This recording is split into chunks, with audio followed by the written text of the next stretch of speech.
আমাদের প্রতিবন্ধী স্কুলগুলো এমপি এবং স্বীকৃত করার জন্য আমরা এখানে আসছি। প্রায় এখানে এটা আমাদের 23তম আন্দোলন এবং আমরা এখানে 14 দিন যাবৎ অবস্থান করতেছি। প্রায় এর আগে লং মার্চ কর্মসূচি ছিল যমুনাতে এবং সচিবালয় ঘেরাও কর্মসূচি ছিল এবং সমাজ কল্যাণ মন্ত্রণালয়ের স্মারকলিপি দেওয়ার কর্মসূচি ছিল। ওইগুলো আমরা ধাপে ধাপে শেষ করছি। 7 কর্মদিবসের মধ্যে আমাদের স্কুলগুলির ব্যাপারে স্বীকৃতির ব্যাপারে একটা সিদ্ধান্তের কথা বলা হয়েছে, কিন্তু আমরা সেরূপ আশা অনুরূপ সাড়া পাচ্ছি না। এই জন্য আমরা আমাদের কর্মসূচি চালাই যাচ্ছি। পুরো বাংলাদেশের মধ্যে আমাদের 1772টা প্রতিবন্ধী স্কুল আছে। এর মধ্যে 75টা স্কুল এমপিওভুক্ত, আর বাকিগুলো এখন এমপিওভুক্ত এবং স্বীকৃতি হয়নি। 63,000 প্রায় প্লাস 63,000 প্লাস, আর স্টুডেন্ট সংখ্যা প্রায় 20 লাখের কাছাকাছি।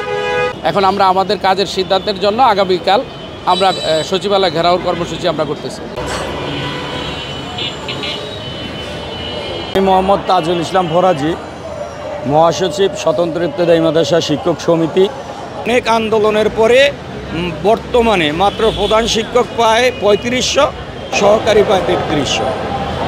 আমরা জানুয়ারিতে আন্দোলন করেছি। ওই আন্দোলনে শাহবাগে সরকারের পক্ষ থেকে সরকারের অতিরিক্ত সচিব গিয়ে প্রাইমারির ন্যায় জাতীয়করণের ঘোষণা দিয়েছে। আমরা বাস্তবায়নের জন্য আবার এই গত মাসের 13 তারিখ থেকে আবার আন্দোলনে এসেছি। অবস্থান ধর্মঘট 2টি দাবির উপর। একটি হলো যাচাই বাছাইকৃত 1089টি প্রতিষ্ঠানের ফাইল স্বাক্ষর করে গেজেট করা, আর একটি দাবি হলো বাকি অনুদানবিহীন প্রতিষ্ঠানগুলোর একটা আবেদন কল করা। মানে আজকে আমরা 28 দিন পর্যন্ত আমাদের প্রধান উপদেষ্টার কার্যালয় অভিমুখে মিছিল সহকারে কর্মসূচি ছিল, সচিবালয় ছিল, অধিদপ্তরে ছিল।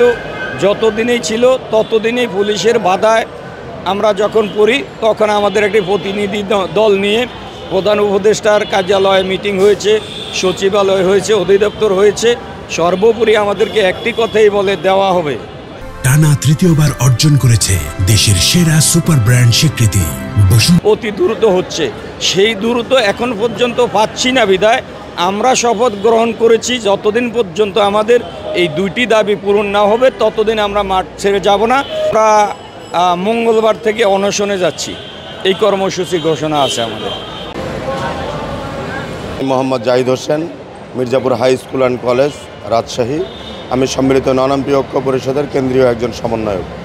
বিগত ফ্যাসিস্ট সরকারের আমলে যে সকল প্রতিষ্ঠানগুলোকে শুধুমাত্র যোগ্যতা থাকার পরেও সরকার কর্তৃক স্বীকৃতি প্রদান করার পরেও যে প্রতিষ্ঠানগুলোকে এমপিও থেকে বঞ্চিত করা হয়েছে, শুধুমাত্র জামাত এবং বিএনপির প্রতিষ্ঠান আখ্যা দিয়ে অবিলম্বে আমাদের প্রতিষ্ঠানগুলো এমপিওভুক্ত করার জন্য, এবং পরবর্তীতে আমরা দেখতে পেরেছি আমাদের এমপিওভুক্তির বাজেট থেকে এমপিওভুক্ত শিক্ষক যারা আছে, যারা বর্তমানে বেতন পাচ্ছে, তাদেরকে উৎসব ভাতার নামে অর্থ দিয়ে তাদেরকে বাড়ি ভাড়ার নামে টাকা দিয়ে আমাদের অর্থ থেকে তাদেরকে প্রদান করা হচ্ছে। অথচ আমরা যারা একেবারে বিনা বেতনে 20 থেকে 25 বছর ধরে প্রতিষ্ঠান পরিচালনা করে আসছি একই নিয়মে, কিন্তু আমাদেরকে আমাদের ন্যায্য অধিকার, আমাদের বেতন আমাদেরকে দেওয়া হচ্ছে না।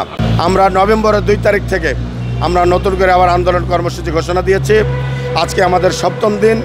আমরা আশা করছি সরকার আমাদের বিষয়টা আমলে নিয়েছেন। 7 দিনের মধ্যে আমাদের শিক্ষা মন্ত্রণালয় অভিমুখে পদযাত্রা পরিচালনা করেছি।